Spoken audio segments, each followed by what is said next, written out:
Assalamualaikum warahmatullahi wabarakatuh. Selamat sore pemirsa TPRI pun dimanapun Anda berada. Berjumpa kembali dengan saya Koni Pania Putri dalam acara Bincang Sumsel. Seperti yang kita ketahui, Bincang Hukum.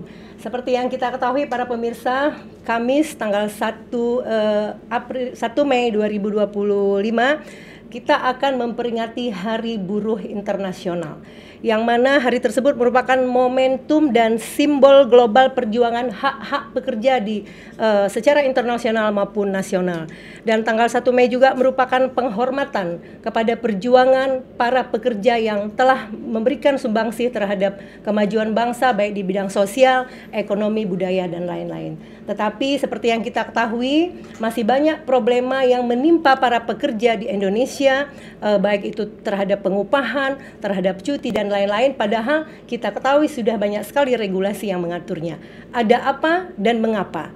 Sudah hadir di tengah-tengah kita narasumber yang sangat kompeten. Kita sapa dulu pemirsa. Sudah hadir. Assalamualaikum Bapak Dr. M. Sadiis SHIMH. Assalamualaikum Bapak. Waalaikumsalam warahmatullahi. Sehat ya Pak Sadia? Alhamdulillah, ceria sekali sehat. Dengan batik kuningnya hari ini. Beliau merupakan akademisi, dosen tetap di Prodi Fakultas Syariah dan Hukum UIN Raden Patah UIN Palembang. Raden Patah, dan beliau juga merupakan penulis ya Pak Sadia. Iya, Sudah berapa buku Pak Sadia yang ditulis? Sudah kurang lebih 50 buku. Wah, Masya Allah 50 buku Pak ya, luar Iya. biasa sekali. Terima kasih Pak Sadi atas kehadirannya di tengah-tengah kami.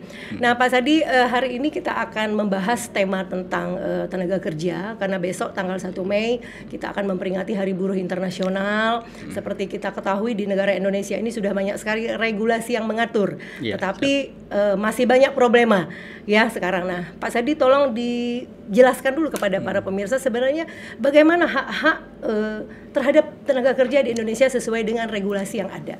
Silakan Pak. Terima kasih Ibu Dr. Koni dan pemirsa TPRI Sumatera Selatan dimanapun berada. Ketika berbicara mengenai hak buruh, ini bukan suatu persoalan yang baru sebenarnya Bu Koni dan Bapak Ibu pemirsa, karena kalau kita lihat dari sejarahnya, ini dari tahun 1889 sudah terjadi sebenarnya. Waktu itu di Perancis ada penuntutan pekerja atau buruh terhadap hak-haknya mengenai yang harus diberikan oleh perusahaan tempat dia bekerja. Nah kemudian puncaknya itu ketika di Amerika. Kalau kita lihat sejarah itu di abad 19 di Amerika itu terjadi dan inilah munculnya dikenal dengan Hari Buruh Internasional atau MIDI yang akan kita peringati di 1 Mei besok Ibu ya. Dan memang di situ ketika gerakan di Amerika itu sebenarnya yang dituntut oleh pekerjaan buruh itu pertama berkaitan dengan jam kerja.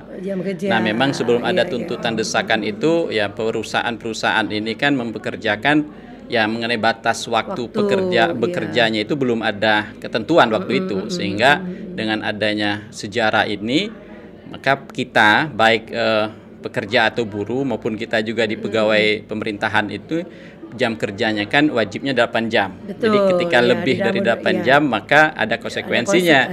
Kalau kita bekerja di perusahaan maka perusahaan itu wajib memberikan uang lembur. Nah kemudian tuntutan yang kedua itu berkaitan dengan gaji yang baik. Nah makanya kalau hari ini kita tiap kali 1 Mei hari buruh momentum ini tuntutan teman-teman buruh itu biasanya untuk menaikkan gaji. Momentumnya kalau kita lihat sejarah memang momentumnya untuk menuntut gaji supaya lebih baik. Nah apalagi konteks hari ini ya perekonomian ini kan selalu menaik ya. Jadi wajar kalau gaji itu juga harus menyesuaikan dengan kebutuhan buruh itu sendiri. Nah kemudian tuntutan yang ketiga waktu itu berkaitan dengan bagaimana supaya pekerja atau buruh itu aman di lingkungan pekerjaannya. Keamanan itu penting sekali ya Pak ya. Banyak hal itu amannya Ibu, apalagi pekerja perempuan itu keamanannya harus terjamin di tempat dia bekerja. Nah inilah yang sampai hari ini setiap 1 Mei itu diperingati. Jadi gaung ya. Bahkan kita di Indonesia ini, bahkan saya yakin besok pasti ada yang mensuarakan mengenai hak-hak buruh di Indonesia ini. Itu mungkin Ibu. Iya betul. Jadi sudah dari sebelum merdeka jauh bahwa sebenarnya tenaga kerja ini sudah dilindungi hak-haknya, walaupun dari hari ke hari selalu ada perbaikan, Pak ya. Nah, untuk di Indonesia sendiri, Pak, di dalam Undang-Undang Nomor 13 Tahun 2003 tentang Ketenaga Kerjaan, ada Undang-Undang Nomor 11 Tahun 2020 tentang Cipta Kerja. Nah, kalau menurut Pak Sadi sendiri, regulasi yang mengatur itu apakah memang sudah melindungi pekerja, hak-hak pekerja secara penuh, atau masih ada yang perlu diperbaiki? Kalau kita berbicara mengenai perlindungan dari segi regulasi, Indonesia menurut saya sudah banyak juga regulasinya, Bu Dr. Koni. Peraturan pemerintah dan lain-lain. Karena tadi sudah dijelaskan bahwa ada Undang-Undang 13 2003 tentang ketenaga kerjaan yang sebagaimana kemarin meskipun ada kontroversi juga di dalam Undang-Undang 11 2020. Begitu juga secara hukum formilnya Indonesia ini sudah ada Undang-Undang 2 2004 tentang pengadilan hubungan industrial. Kemudian di Indonesia juga mengenai hak buruh ini sudah ada Undang-Undang 2011 tentang jam sostek. Nah, jadi dari segi regulasi menurut saya tidak ada yang kurang lagi sebenarnya, sudah banyak regulasinya. Nah, tinggal hari ini sebenarnya pemerintah kita, terutama Kementerian Tenaga Kerja itu melaksanakan dengan maksimal regulasi yang sudah ada. Nah, contoh di dalam Undang-Undang 13 2003 itu sudah mengatur semua mengenai hak-hak pekerja. Sudah sangat detail ya, Pak ya. Gaji, hak cuti, kemudian hak sosial, sehingga adanya jam sostek, kemudian hak untuk termasuklah hak jaminan hari tua, pensiunan dan lain sebagainya itu secara regulasi sudah ada. Nah, tetapi terkadang di dalam prakteknya, ya mohon maaf, terkadang ada perusahaan ini mungkin lalai melaksanakan itu, sehingga kita juga hari ini banyak melihat ya pekerja atau buruh ini ya banyak hak-haknya dirugikan oleh perusahaan. Nah, tinggal tadi sebenarnya dari segi regulasi juga maksimal, pelaksanaan yang harus kita tingkatkan. Jadi kalau dalam hukum itu secara dasolennya sudah bagus, tapi secara desainnya ini yang harus dimaksimalkan sebenarnya oleh Menteri Ketenagakerjaan kita yang sekarang ini. Harus saya yakin kalau Kementerian Ketenagakerjaan hari ini benar-benar memperhatikan hak pekerja atau buruh ini, ya saya yakin buruh di Indonesia ya bisa menjadi, boleh dikatakan sebagai jantung penggerak ekonomi, karena pekerjaan ini keberadaannya sangat luar biasa, Ibu Koni. Kenapa? Kita bisa menikmati ya berbagai yang kita nikmati hari ini, baik dari segi makanan, pakaian, termasuk kendaraan kita, itu kan buruh yang membuatnya. Nah, jadi intinya keberadaan buruh ini sangat penting. Oleh karena itu pemerintah harus hadir untuk memberikan perlindungan terhadap hak-hak pekerja atau buruh di Indonesia hari ini. Itu Bu Dr. Koni. Jadi kalau kita lihat memang regulasinya dari mulai undang-undang, peraturan pemerintah sebenarnya sudah sangat banyak sekali untuk melindungi hak pekerja, Pak ya. Tetapi ini nih kasus yang akhir-akhir ini benar-benar lagi menjadi viral dan menjadi perhatian masyarakat. Seperti contoh kasus penahanan ijazah. Nah, kata Pak Sadi tadi di dalam Undang-Undang Tenaga Kerja, Undang-Undang Cipta Kerja dan lain-lain, sebenarnya hak pekerja itu sudah sangat diperhatikan secara detail. Bahkan syarat-syarat dalam suatu perjanjian. Nah, yang mengakibatkan terjadinya penahanan ijazah ini menurut Pak Sadi ada apa ini, Pak? Ya, ini Bu Dr. Koni dan pemirsa TVRI, saya sebagai dosen itu sudah lumayan sering ditanya oleh baik mahasiswa maupun teman-teman pekerja mengenai ijazah yang ditahan. Jadi memang itu bukan suatu yang ini lagi sekarang, sudah menjadi rahasia umum rahasia umum ya. Semuanya perusahaan-perusahaan itu sekarang bahkan ya hampir semuanya itu menahankan ijazah, kecuali perusahaan-perusahaan plat merah, bahkan plat merah juga terkadang ada juga yang seperti itu. Ada juga itu, Pak ya, kadang-kadang ya. Nah, ini secara regulasi sebenarnya perusahaan yang menahankan ijazah yaitu belum diatur secara jelas dan tegas, baik Undang-Undang 13 2003 tentang Ketenagakerjaan itu sendiri, maupun kalau perusahaan itu kan dia juga harus tunduk dengan Undang-Undang 40 2007 tentang perseroan terbatas, itu belum mengatur larangan untuk menahan ijazah itu.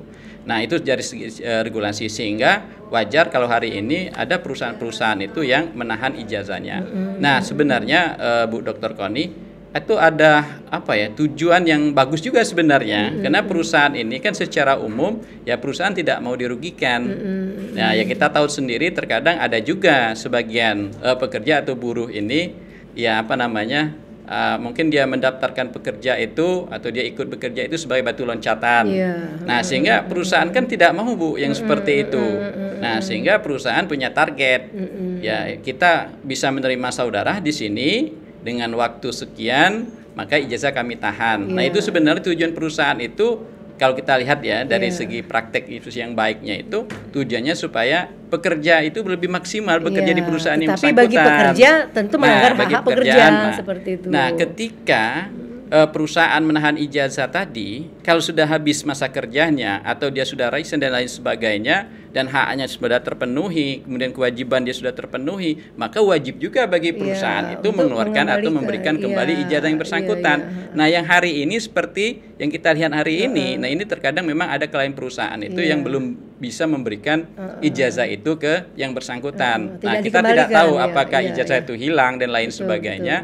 Nah, kalaupun hilang, nah maka perusahaan bertanggung jawab. Bahkan katanya harus didenda gitu ya, didenda. Nah, memang ini tugas pemerintah juga sebenarnya, terutama kita di Sumatera Selatan, pemerintah daerah, baik Pak Gubernur ya, ini membuat perdah juga sebenarnya. Kalau kita lihat di Surabaya kemarin kan viral kemarin di media sosial. Sudah ada perdanya. Kenapa wakil wali kotanya itu berani menegur perusahaan itu? Karena dia punya perda. Kalau kita lihat ya ada perda 8 2016 yang mana perusahaan-perusahaan di Jawa Timur, khususnya di Surabaya itu tidak boleh menahan ijazah pekerja atau buruh. Nah, tapi ada perusahaan yang kita lihat itu dia menahan ijazah sehingga tetap melakukan itu, Pak. Wakil wali kota Surabaya itu menurut saya tidak salah dia mengedor pihak perusahaan untuk jangan sampai menahan ijazah lagi karena dia punya dasar hukumnya itu Perda 8 2016 kalau kita lihat di Surabaya. Tapi secara undang-undang 13 2003 memang belum diatur secara jelas dan tegas larangan mengenai perusahaan menahan ijazah itu, Bu. Betul. Berarti memang di dalam undang-undang, di dalam regulasi belum ada. Jadi mungkin dia larinya ke perjanjian, Pak ya. Nah, perjanjian antara pekerja dengan pemberi kerja pada saat dia mau kerja. Kan itu juga diatur di dalam Undang-Undang Tenaga Kerja bahwa ada perjanjian kerja waktu tertentu dan perjanjian waktu tidak tertentu. Nah, kalau untuk penahanan ijazah itu sendiri, kalau memang terjadi, Pak, ini untuk menjadi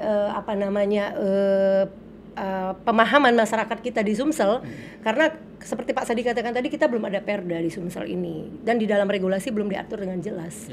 Nah, mungkin pemirsa karena sekarang menjadi trending topik, apa yang harus dilakukan oleh pekerja, Pak, apabila memang ada penahanan ijazah itu secara hukum ya? Iya.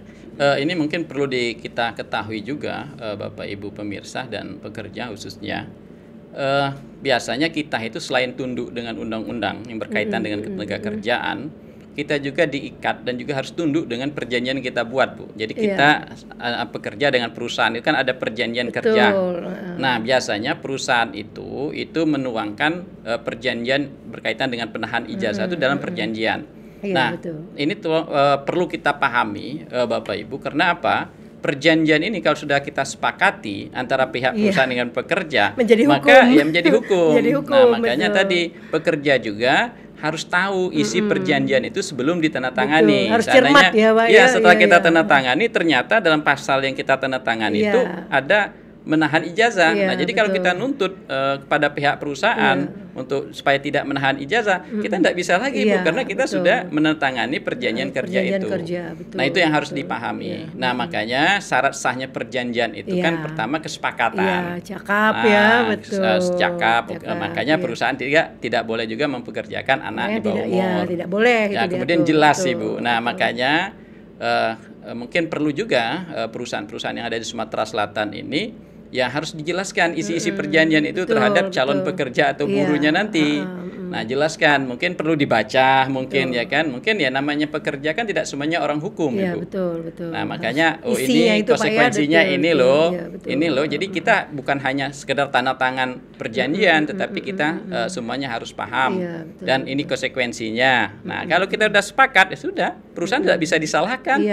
Dan bahkan itu menjadi sumber hukum kita juga, Ibu. Padahal sebenarnya Pak Dr. Sadi, bahwa di dalam ilmu hukum itu terdapat suatu azas, peraturan di bawahnya sebenarnya tidak boleh bertentangan dengan peraturan di atasnya. Tetapi pada pelaksanaannya, ketika suatu perjanjian sudah ditandatangani, dia harus sudah otomatis menjadi hukum. Iya, makanya nanti kan perusahaan ini kan dia punya tim hukumnya biasanya. Makanya membuat perjanjian kerja itu jangan sampai isinya bertentangan juga dengan Undang-Undang 13 2003 yang di atasnya. Makanya semua perjanjian itu dia harus mengatur sesuai dengan regulasi yang ada. Jadi hanya untuk sebagai perlindungan hukum sebenarnya baik pihak pekerja maupun perusahaan di dalam perjanjian itu.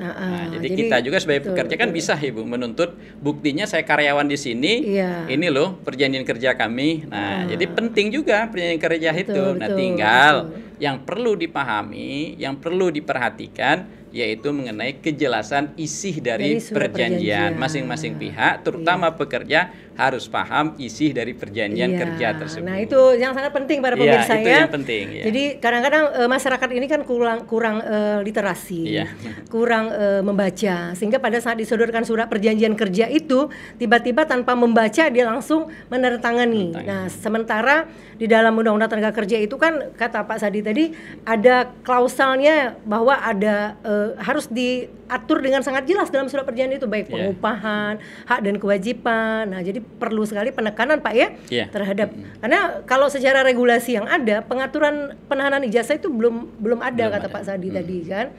Nah, kalau memang sudah terjadi Pak, ini misal nih secara hukum karyawan sudah tanda tangan di dalam surat perjanjian, ternyata yang terjadi pas saat sudah mau keluar ijazahnya tidak dikembalikan, itu apa yang harus ditempuh Pak oleh pekerja? Ya, sebenarnya Bu Dr. Koni, perusahaan itu tidak penting juga sih menahan ijazah sebenarnya kalau sudah ada perjanjian kerja.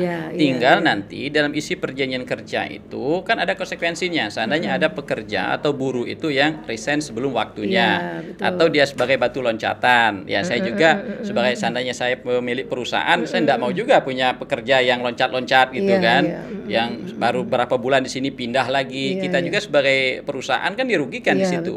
Nah, makanya pihak perusahaan itu cukup mengatur itu di dalam perjanjian dan tidak perlu menahan ijazah. Kenapa? Justru menahan ijazah itu menjadi masalah bagi perusahaan di kemudian hari. Masalah baru. Seandainya kalau hilang, itu bisa saja pekerja menuntut. Betul, itu pasti kan menuntut, salah satu bukti otentik bagi yang bersangkutan kan pekerja. Dengan benar, ijazah kan sangat penting Ibu di Indonesia hari ini. Meskipun pekerja itu ahli dan ahlinya memang kita akui, tetapi kan terkadang kita ini secara formalnya dia ada ijazah tidak? Betul. Nah, kadang keahlian kita itu dibuktikan juga dengan ijazah. Nah, ini makanya bagi pekerja ijazah itu sangat penting. Nah, ini mungkin Bu Dr. Koni yang perlu kita tegaskan kepada perusahaan di Indonesia, terutama di Sumatera Selatan, yang tidak perlu juga sih menahan ijazah, cukup aturkan secara jelas dan tegas di dalam isi perjanjian kerja antara perusahaan dengan pekerja. Selesai. Betul. Kan sudah menjadi pegangan yang kuat sebenarnya perjanjian itu. Kita berharap tidak terjadi di Sumsel Pak, karena sekarang setelah terjadinya di Surabaya itu ternyata muncul ada di Riau, ada di Kalimantan, ternyata prakteknya banyak sekali perusahaan yang melakukan penahanan terhadap ijazah para karyawan itu. Kita berharap ya pemirsa Sumsel menjadi pemirsa yang cerdas ya Pak ya. Jadi kata Pak Sadi itu dari baca dulu kan. Oke. Baik Pak. Nah, selanjutnya di dalam momentum Hari Buruh Internasional ini, kata Pak Sadi tadi, pasti besok ini menjadi momentum yang sangat bersejarah. Terbukti dengan negara kita menjadikan besok itu hari libur nasional ya, penghargaan kepada seluruh tenaga kerja di Indonesia. Nah, kalau pengupahan Pak, kita lari ke pengupahan. Bagaimana menurut Bapak pengaturan pengupahan dan pelaksanaan pengupahan yang sudah terjadi di negara kita, Pak? Memang ini menjadi tantangan juga sebenarnya Bu Dr. Koni bagi pemerintah kita, karena Indonesia ini dari segi pemerataan ekonomi kan tidak sama. Nah, makanya Undang-Undang 13 2003 tidak mengatur besaran nominal mengenai gaji atau upah buruh di Indonesia ini. Maka pemerintah pusat itu memberikan sebenarnya kewenangan pada pemerintah daerah untuk mengatur besaran mengenai upah ya terhadap pekerja atau buruh yang ada di daerahnya masing-masing. Sehingga setiap tahun pemerintah daerah itu mengupdate perda biasanya Ibu, diatur dalam perda mengenai pengupahan ini. Karena yang tahu kebutuhan kita di daerah ya orang daerah. Makanya Undang-Undang 13 2003 itu tidak mengatur besaran secara maksimal. Yang jelas ya sesuai dengan upah minimum provinsi atau upah minimum regional. Nah, itu dibuat oleh pemerintah daerah. Nah, makanya pemerintah daerah ini dari tanggung jawab kita juga. Jadi jangan sampai kebutuhan sudah meningkat tapi gaji pekerja atau buruh kita ini tidak diperhatikan. Sudah saya jelaskan di awal Bu Koni bahwa pekerja dan buruh ini menurut saya sebagai jantung penggerak ekonomi terutama di Indonesia ini. Ini sangat diperhatikan, harus diperhatikan. Nah, itu Bu Dr. Koni. Nah, berkaitan dengan regulasi tadi memang diatur dalam perda. Nah, tinggal tadi ya kita juga tidak memang ada juga sih perusahaan-perusahaan tuh yang mempekerjakan pekerjanya yang tidak sesuai dengan Upah perda minimum, yang iya, berlaku. betul. Nah, Banyak, makanya Pak. di sini pemerintah daerah itu sebenarnya harus tegas juga untuk menegur perusahaan yang memberikan gaji tidak sesuai dengan perda atau Iya, peraturan yang berlaku. Nah, begitu juga kan di Indonesia tuh ada serikat buruh namanya Ibu Koni, memperjuangkan hak-hak pekerja atau buruh iya, itu. iya. Nah, memang ini menjadi PR kita bersama, terutama di pemerintahan daerah kita, untuk memperhatikan hak-hak pekerja atau buruh. Nah, besok kan merupakan hari Momentum internasional ya, betul. buruh ya, atau Pasti buruh rame nih Pak, internasional. seluruh Iya. Indonesia kan. Jadi iya. kalau besok itu pekerja atau buruh di Indonesia menuntut hak mengenai Haknya, gaji, betul, itu memang sejarahnya yang dituntut itu pertama Iya, itu adalah pasti hak upah ya. atau Oh, gaji, iya, yang betul, upah yang betul. layak. Iya, betul. Nah, upah yang layak ini kan ya sesuai dengan kebutuhan di daerahnya masing-masing Iya. atau tempat kerjanya Iya, masing-masing. betul. Sebenarnya kata Pak Sadi tadi, kalau secara regulasi sudah sangat memberikan perlindungan dan memberikan hak-hak tenaga kerja ya kepada buruh lah Pak ya. Tapi faktanya Pak, saat ini masih banyak sekali perusahaan-perusahaan yang memberikan upah itu tidak memenuhi standar atau tidak memenuhi amanat dari Perda itu sendiri. Padahal di Undang-Undang Tenaga Kerja itu ada pidananya Pak. Kalau pengusaha membayar upah di bawah upah minimum itu ada ancaman pidananya. Iya. Nah, kalau menurut Bapak kenapa masih terjadi praktek pemberian upah yang tidak sesuai dengan amanat undang-undang itu, Pak? Ya, memang ini Bu Dr. Koni menjadi tantangan kita juga bagi orang hukum sebenarnya. Jadi, tantangan kita kan sering ditanya, kenapa sih regulasinya sudah bagus tapi kok prakteknya bandel, itu ya bandel banyak ya juga kesannya. perusahaan-perusahaan yang tidak memenuhi hak pekerja atau upahnya itu sesuai dengan aturan yang berlaku. Iya. Ya, memang ini yang terjadi. Nah, kalau kita lihat kenapa terjadi, memang ada kelemahan dalam proses penegakan hukumnya. Penegakan mungkin hukum, betul. pihak perusahaan ya mohon maaf ya berani seperti itu ya mungkin dia sudah ada komitmen dengan pemerintah kan, atau dia sudah ada koordinasi dengan pemerintah setempat, sehingga ya kita sebagai pekerja atau buruh terkadang kita susah juga melawan perusahaan yang tempat kita bekerja Apalagi yang masih tidak bekerja, memenuhi ya. hak pekerjaannya sebagaimana diatur dalam undang-undang. Nah, ini yang perlu diperhatikan benar-benar. Makanya di awal tadi sudah saya sampaikan, ini menjadi tanggung jawab Kementerian Tenagakerjaan Indonesia ini untuk jangan sampai setiap hari 1 Mei ini atau hari buruh ini ya ada demo, ada merusak dan lain sebagainya. Sebenarnya kalau seandainya pemerintah itu update ya mengenai hak-hak pekerja atau buruh itu, sebenarnya demo hari 1 Mei ini sebenarnya hari buruh ini nggak perlu ya. Nggak perlu sebenarnya, ya kan? Meskipun demo pun hanya seremonial saja, nggak ada harus ini dan sebagainya itu kan, harus buat jalan macet dan lain sebagainya. Mungkin cukup di media saja dia menyampaikan. Ya, mungkin ya kalau Pak Prabowo sebagai Presiden Republik Indonesia ini memperhatikan hak benar ini mengenai hak buruh ini, ya mungkin nanti suatu saat mungkin 2026 dan seterusnya nanti buruh itu demo cuman mengucapkan terima kasih kepada Pak Presiden Prabowo yang sudah meningkatkan gaji kami sehingga kami 1 Mei ini hanya seremonial saja memperingati hari buruh dan kami juga ya tidak turun ke jalan demo dan sebagainya. Kenapa? Karena pemerintah sudah hadir lebih awal kalau sekarang untuk memenuhi hak jadi pekerja kayak atau satu buruh. Ketakutan Pak ya. Ini 1 Mei jangan kemana-mana nanti pas pada demo itu buruh nuntut seperti itu. Karena tadi Pak saya katakan memang prakteknya masih banyak sekali hak-hak pekerja ini yang memang belum adil lah dirasakan oleh para buruh ini Pak. Nah jadi kalau kita bicara kata Pak Sadi tadi sekarang menjadi PR-nya kementerian nih secara vertikal ke bawah. Nah menurut Pak Sadi sendiri apakah memang pengawasan kita ini lemah Pak sehingga praktek terhadap hak-hak buruh ini masih sangat lemah?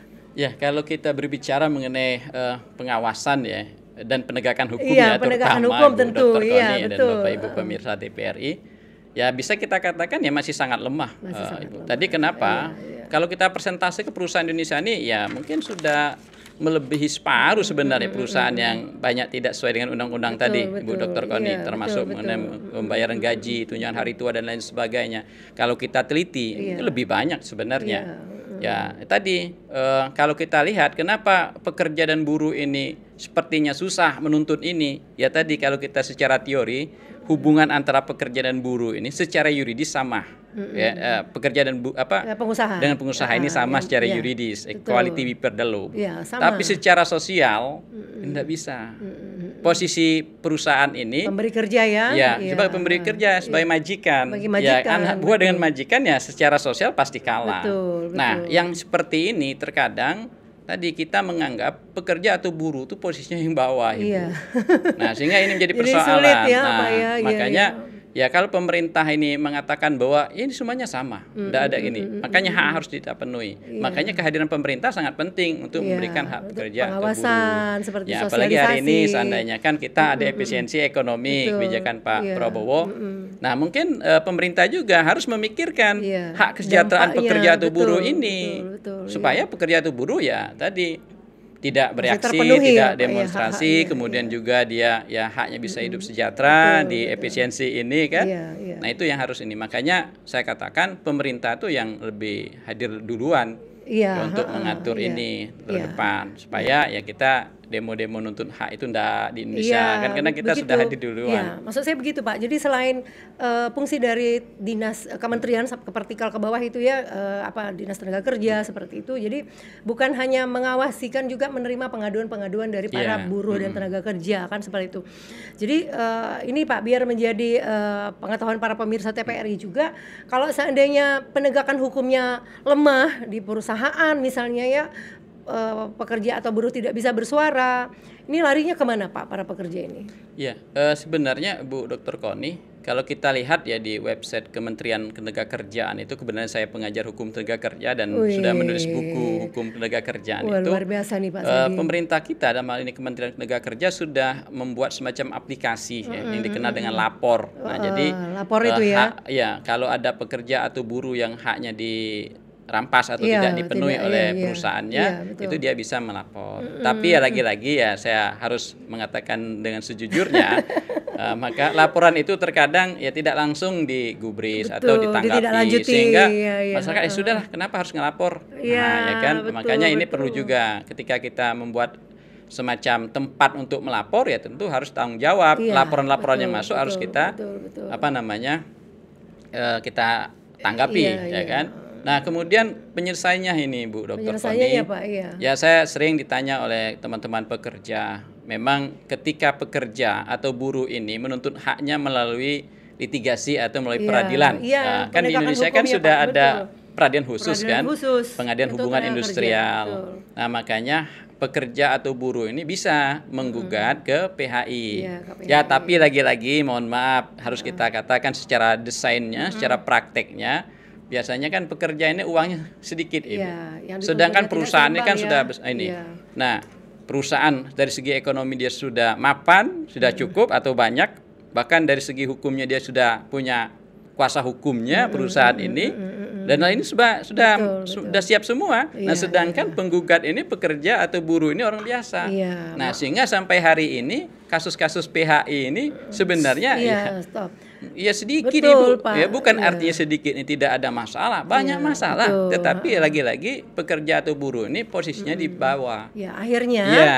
akhirnya menjadi suatu problema tersendiri ya. Iya.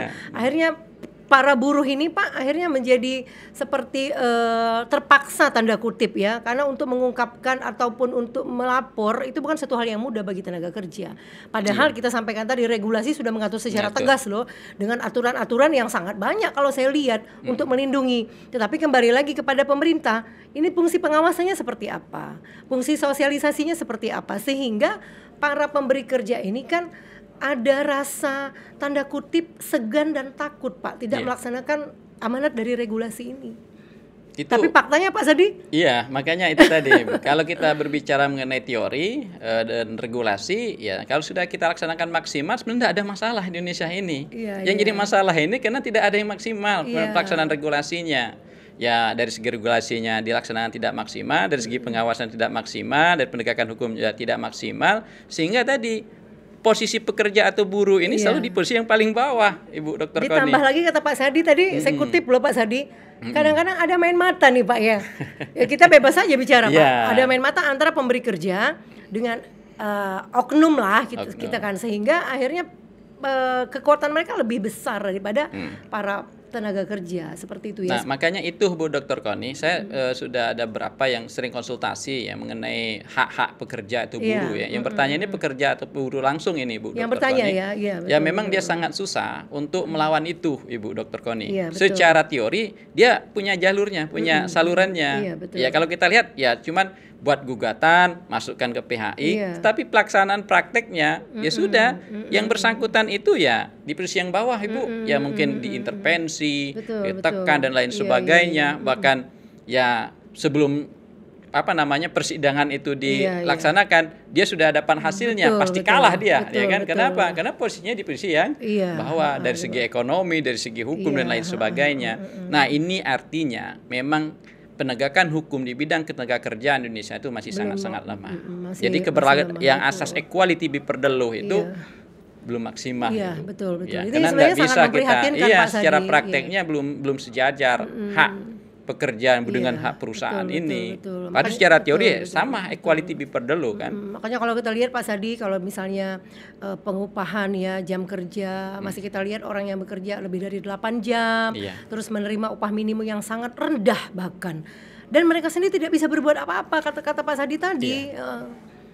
Nah, ini Ibu Dr. Konis, mungkin kalau pemerintah daerah kita menonton, ini menjadi PR sebenarnya. Saya sering bertanya ya dengan karena kita kan mengajar juga di beberapa betul, kampus betul. swasta di Palembang, Bu Dr. Koni. Mahasiswa yang sambil bekerja itu, saya tanya gajinya jauh, Bu Dr. Koni dari ininya. Padahal dia di perusahaan. Di perusahaan ya. Nah, saya tanya, kenapa kamu mau? Kan gajinya sudah Iya. jelas-jelas dari awal kamu sudah tahu gaji tidak sesuai undang-undang. Betul. Apa yang dijawab? Tidak ada pilihan lain Pak Sadi. Nah artinya apa? Memang pekerja ini ya boleh dikatakan terpaksa. Bahkan dia mendapat pekerjaan dari perusahaan yang gaji tidak sesuai saja itu sulit Ibu. Kita lihat sendiri hari ini. Iya, dengan kan? sulitnya mencari lapangan kerja. Iya, ya, lapangan Pak, ya. pekerjaan bahkan yang viral kemarin sampai masuk got ya. Iya. Jatuh sampai Iya, masuk iya, got, betul. rebutan Antrian untuk ya. mengantar Iya, antrian, surat lamaran betul, pekerja. betul. Apalagi ini, makanya di Sumatera Selatan itu masih banyak betul, ya betul. pekerja-pekerja kita yang menerima menerima upah di gaji bawah, ya. tidak sesuai dengan regulasi. Iya. Kenapa dia mau? Tidak ada pilihan lain. Nah, makanya sebenarnya ini tugas pemerintah kita. Apalagi Pak Prabowo punya komitmen akan meningkatkan lapangan pekerjaan Iya, dan asta kalau citanya, kita salah lihat satu asta asta cita cita, di poin betul, yang betul. ke-6 ada pemerataan ekonomi. Betul. Ini harus diperhatikan benar-benar baik dari presidennya, menterinya sampai ke kepala daerah, Iya, betul. bahkan sampai tingkat kabupaten kota. Iya. Jadi Asta cita. Asta cita ini Iya. bukan hanya diinikan saja, tapi implementasinya harus Ibu. Pemerataan ekonomi yang ke-6 itu menurut saya penting. Dengan melihat kondisi hari ini yang kita rebutan pekerjaan ini, ya kan? Memprihatinkan Ini sekali, memiriskan, Pak, ya. iya, memprihatinkan sebenarnya. Kadang sedih kita. Jadi Kita negara banyak- yang banyak kaya. sekali PR pemerintah ini, Pak, ya. Iya, Ibu. Kita sumber daya alam di Indonesia Iya, ini. pemerataan Bahkan ekonomi, kalau ya. kita lihat, kita bandingkan di berbagai negara, hanya Indonesia yang punya sumber daya alam seperti Iya, kita ini betul, semuanya betul. ada. Betul. Tapi kenapa kok masyarakat kita Iya. mencari pekerjaan sangat susah? Nah, ini menjadi ada masalah Iya, sebenarnya. akhirnya tadi Iya, kata kan? Pak Sadi tadi menjadi satu lingkaran, sedangkan kita menginginkan hak-hak pekerja ini dipenuhi sesuai dengan regulasi. Tetapi para pekerja sendiri mereka merasa terpaksa dan menerima, Pak. Iya, Ya menerima. sudahlah daripada Iya. nggak kerja. Ini kan fenomena yang sebenarnya jadi gunung es juga, Pak. Iya. Bingung juga kita kan. Kalau bahasa Palembang itu Ibu ya, yang penting metu. Iya. Nah, jadi yang Pemirsa. penting ada pekerjaan, Iya, jangan iya. sampai di rumah. Karena kalau kita di rumah ini, ya kalau nganggur lah. Jadi anggapan masyarakat di sekitar Iya. rumah kita itu kan menganggap kita orang Betul, yang betul. tidak baik lah. Makanya yang penting ada pekerjaan, masalah gaji terakhir. Iya. Nah, ini yang sering kita dengar Ibu. Jadi terkadang memang disinilah perusahaan itu memanfaatkan momen yang seperti Padahal itu. kata Pak Sadi tadi secara desain Iya. kita ingin regulasi ini dipatuhi. Ini kan hukum normatif ini dibuat kan untuk menjadi dipatuhi dan untuk menjadi pengingat bagi kita semua Iya. bahwa ini yang harus kalian lakukan, ini yang harus dipatuhi. Iya. Tapi begitu sulitnya Pak Sadia, luar biasa berarti begitu sulitnya karena juga ada keikutsertaan daripada buruh itu sendiri sebenarnya. Iya. Kata Pak Sadi tadi yang sudah Iya. dijelaskan tadi. Memang ya tadi semuanya harus kita perbaiki, baik itu buruhnya, perusahaan, begitu juga pemerintah. Makanya pemerintah harus hadir di sini sebenarnya Bu, untuk memenuhi hak konstitusi buruh. Ya, apalagi Indonesia ini kan hak pekerja atau buruh itu sudah diatur dalam konstitusi kita. Iya. Kan dalam pasal 27 ayat 2 tiap-tiap warga negara Betul, berhak mendapat mendapatkan pekerjaan dan penghidupan yang layak bagi kemanusiaan. Artinya apa? Pemerintah harus hadir untuk memenuhi hak-hak pekerja ini untuk dapat pekerjaan. Dan, itu diatur. dan yang layak, Pak, makanya harus layak, ketika pemerintah tidak bisa memenuhi hak pekerja ini, atau masyarakat kita semakin banyak yang menganggur, artinya pemerintah kita itu sudah melanggar konstitusi. Kalau kita komitmen dengan pasal 27 ayat 2 Undang-Undang Dasar 45 itu, Bu Dokter. Artinya memang ponding-powder itu kita sudah ini menitik beratkan pentingnya tentang hak-hak tenaga kerja ini, Pak ya. Oke Pak, kalau selanjutnya yang sedang dibahas juga sekarang itu tentang pekerja alih daya. Nah, outsourcing. Nah, ini pengaturannya kan memang sudah jelas dalam Undang-Undang Tenaga Kerja, Pak. Tapi pada kita lihat prakteknya, outsourcing ini sudah tidak lagi sesuai dengan regulasi yang ada. Bahkan sudah hak-hak dia sudah melebihi dari pegawai tetap. Itu seperti apa, Pak Sandi? Ya, kalau kita berbicara mengenai outsourcing atau pekerja alih daya, sebenarnya Ibu, kita itu ketika ada Undang-Undang 13 2003 itu memang diatur. Ya, diatur, betul. Di dalam pasal 65 dan 66 kalau kita baca di dalam pasalnya itu. Nah, tetapi karena ini ada masalah, ya mungkin ada semacam dalam pelaksanaannya itu tidak memenuhi hak-hak pekerja. Karena kan pekerja itu kalau dia sebagai karyawan tetap dia punya hak pensiun kan atau pesangon. Betul. Nah, dan hak-hak yang lain. Nah, karena di outsourcing-kan sehingga itu dia akan bertanggung jawab pada pemberi kerja awalnya kan. Nah, makanya karena ini dianggap melanggar konstitusi, praktek outsourcing ini kan tahun 2011 Mahkamah Konstitusi sudah memberikan putusannya. Sebagaimana kalau kita lihat dalam putusan 27 ya 2011, dia sudah mencabut sebenarnya pasal 65 ayat 7 dan pasal 66 ayat 2. Sehingga dengan adanya putusan Mahkamah Konstitusi ini pasal itu tidak berlaku sebenarnya. Tidak berlaku lagi karena sudah dicabut. Nah, tetapi tadi dalam prakteknya sampai hari ini masih banyak outsourcing ini. Nah, itu tadi sering saya sampaikan, kenapa ini bisa terjadi? Ini kadang masyarakat kita atau perusahaan juga tidak memahami bahwa putusan Mahkamah Konstitusi itu kekuatannya sama dengan undang-undang, Ibu. Jadi nggak dipatuhi ya, Pak. Seolah-olah putusan MK ini dianggap tidak ada. Sehingga dalam prakteknya masih banyak. Ya jangan jauh-jauh lah, Bu, di sekitaran kita kan banyak perusahaan outsourcing. Betul. Nah, padahal ini sudah jelas pasal 65 ayat 7 dan 66 ayat 2 itu sudah dicabut oleh putusan Mahkamah Konstitusi nomor 27 tahun 2011. Ya, sehingga ini tidak bisa lagi di Indonesia ini. Artinya kita perusahaan-perusahaan atau instansi pemerintah tidak merekrut yang tenaga kerja alih daya itu. Tapi prakteknya justru menjamur hari ini, kita lihat sendiri. Dan mengenyampingkan tenaga kerja yang tetap, buruh tetap. Mirisnya lagi seperti ini, Bu. Ya, kalau kita bekerja instansi pemerintah, ada salah satu cabang pekerjaan itu dipegang oleh perusahaan alih daya outsourcing. Nah, ini kan komitmen pemerintah kita yang bekerja atau honorer di perusahaan di instansi pemerintah itu akan diangkat menjadi ASN. Betul. P3K terutama. P3K, nah, misalnya. Tadi kalau kita bekerja dari pihak perusahaan outsourcing nggak bisa didata karena datanya tidak ada di BKN, Ibu. Betul. Nah, makanya terkadang saya lihat langsung ini dia sudah bekerja puluhan tahun, tetapi pas pendataan dia tidak ada datanya di BKN karena itu dia bekerja di pihak perusahaan outsourcingnya. Nah, ini kadang kita sedih ya, Ibu. Nah, makanya itulah kenapa Mahkamah Konstitusi mencabut atau membatalkan pasal tentang outsourcing tersebut.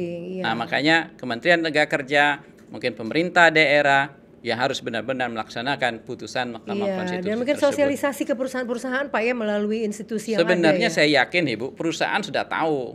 Perusahaan itu kan punya orang hukumnya, tetapi tadi sepertinya seolah tidak tahu. Ya karena perusahaan lain melaksanakan itu ya ikut-ikutan juga.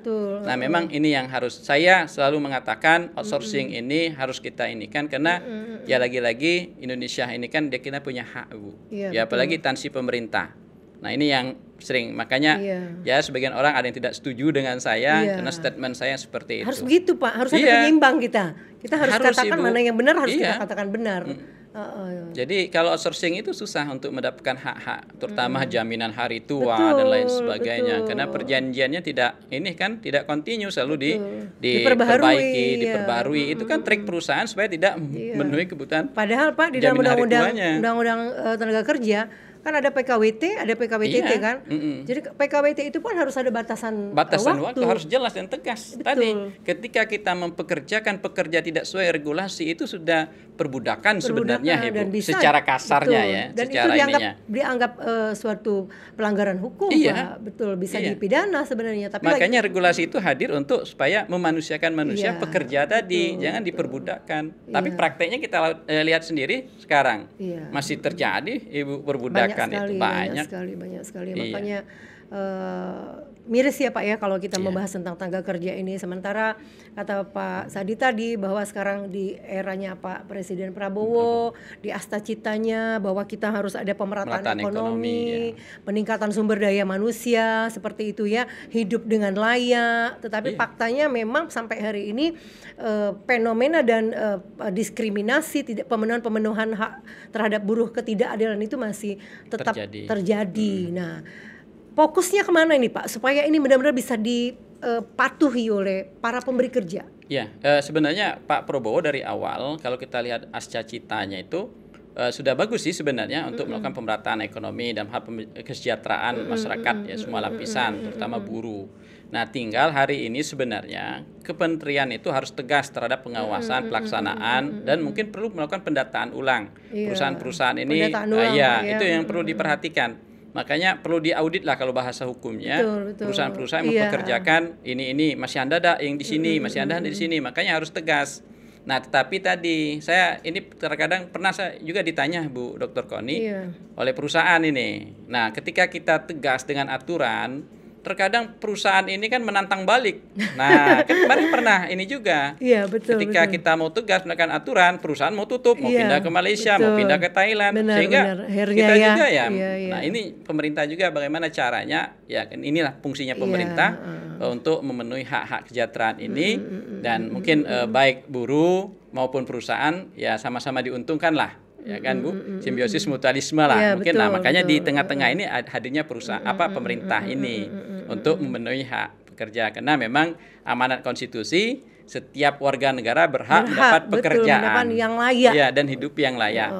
Itu yang perlu diperhatikan oleh pemerintah. Kalau dia memang komitmen dengan pasal 27 ayat 2 tadi, sudah tidak ada masalah lagi sebenarnya buruh Indonesia ini, Bu Dr. Koni. Yang jadi masalah itu kan karena tidak mematuhi konstitusi dan undang-undang itu.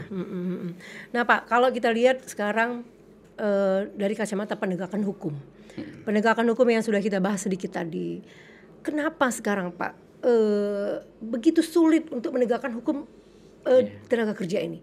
Ada apa di balik apa gitu Pak, menurut Pak Sandi? Mungkin ini Bu Dr. Koni dan pemirsa TVRI saya jelas secara teori ya. Iya, secara teori seperti kita apa? Akademisi, runutnya ya kan? seperti itu teorinya. Memang kalau kita lihat ya ini teori penegakan hukum Suryo Sukanto itu kan sudah memberikan 5 hal yang harus kita perhatikan supaya penegakan hukum maksimal. Pertama, undang-undangnya harus baik. Nah, kalau kita lihat ya kita tidak juga mengatakan bahwa Undang-Undang 13 tentang tenaga kerja, Undang-Undang 2 2004 itu tentang PHI itu baik, ada juga kelemahannya.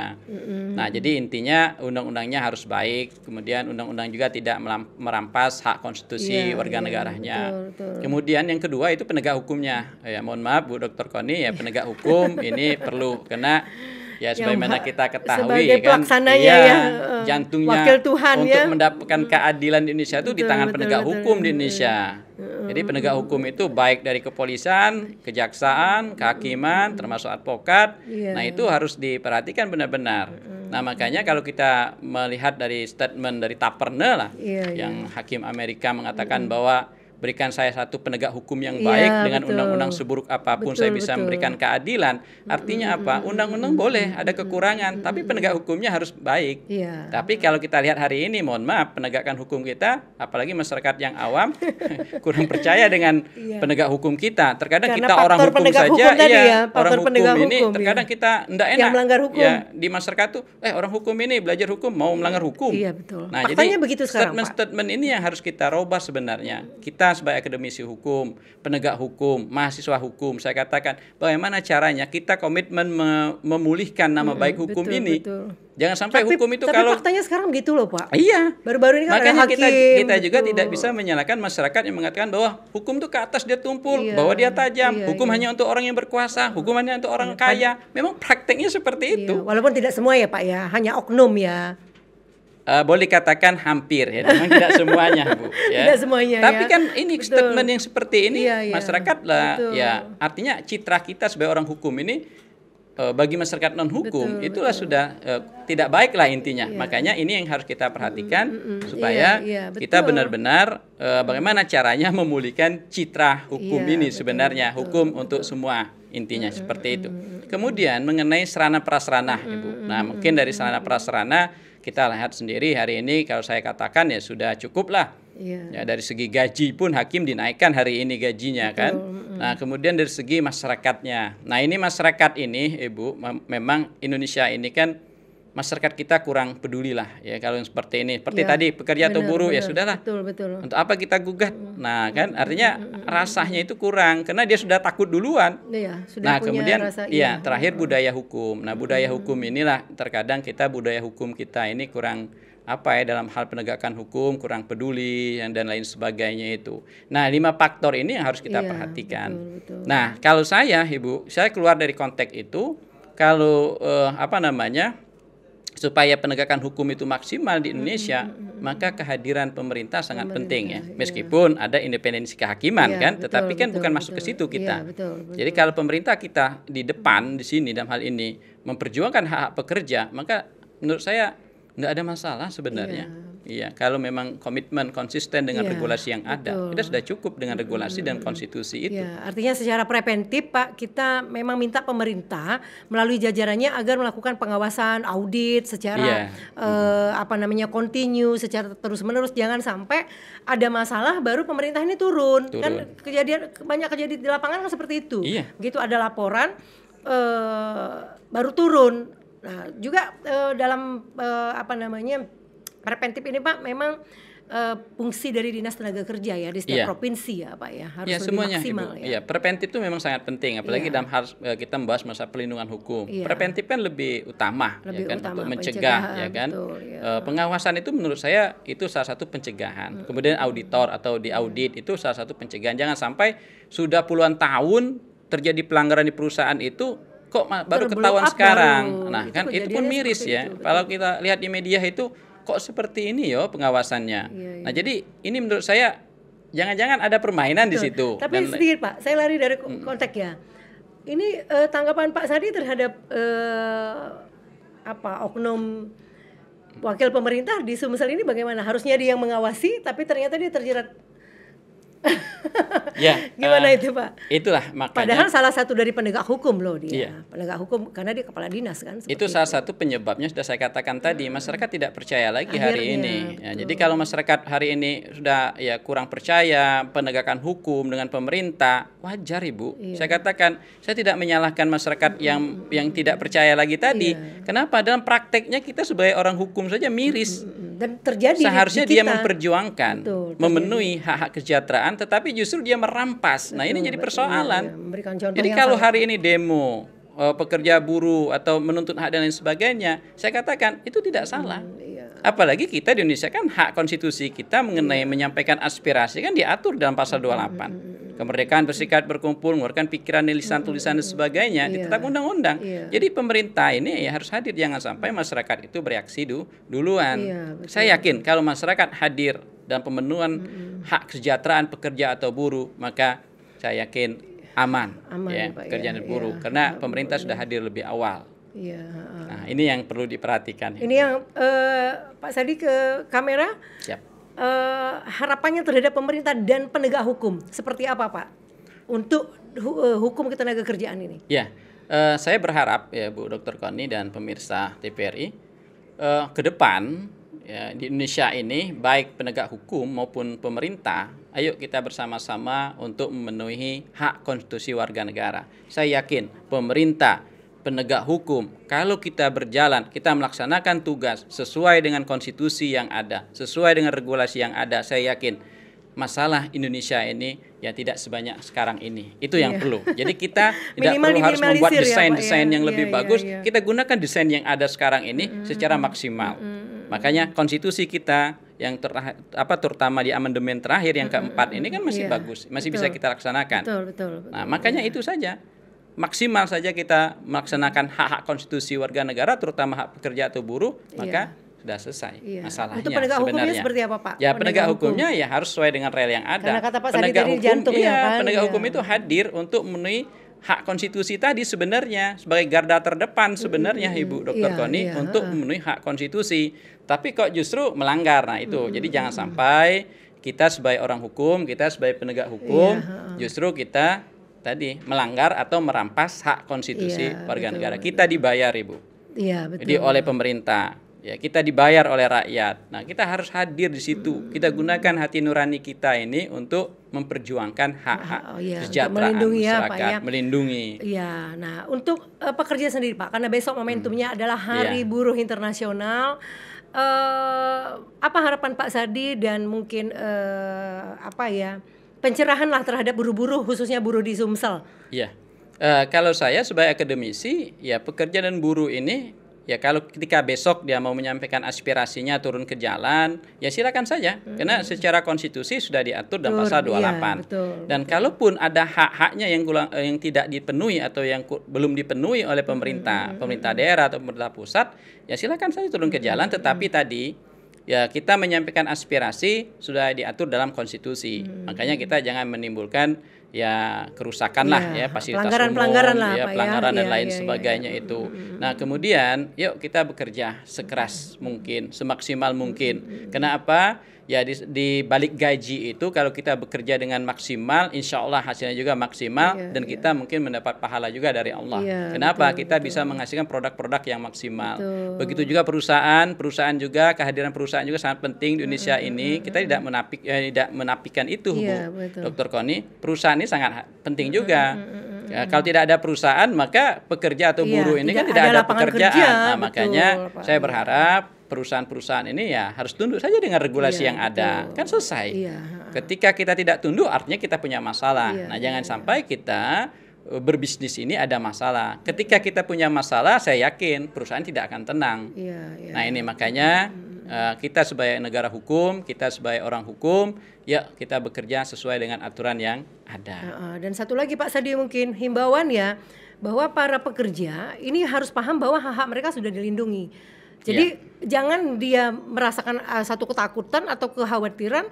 Mereka punya hak untuk melapor, mengadu, harus berani speak up dong kalau memang dia ngerasa haknya tidak terpenuhi. Benar nggak Pak Sadi? Ya, makanya di situ memang pekerja atau buruh ini harus memperhatikan juga hak-haknya sebagaimana diatur dalam undang-undang yang berlaku. Kemudian juga aturannya harus jelas. Nah, kalau seandainya Undang-Undang 13/2003 itu belum diatur secara khusus, maka perlu perda di situ. Nah, perda di sini kan penting juga untuk mengatur perusahaan-perusahaan yang berlaku di daerah masing-masing, ya kan? Nah, jadi ketika ada undang-undangnya, ada perdanya, pekerja atau buruh ini kan bisa, oh ini hak kita dirampas. Nah, atau hak kita tidak dipenuhi. Ini aturannya. Nah, itu dia punya hak juga untuk menuntut. Nah, makanya regulasi ini lebih diutamakan juga untuk mengatur mengenai hak-hak pekerja atau buruh tersebut. Karena para pekerja dan atau para buruh harus tahu bahwa di dalam regulasi itu ada, ketika ada kejahatan dalam pekerjaan ya, bidang pekerjaan ataupun pelanggaran, itu ada ancaman pidananya.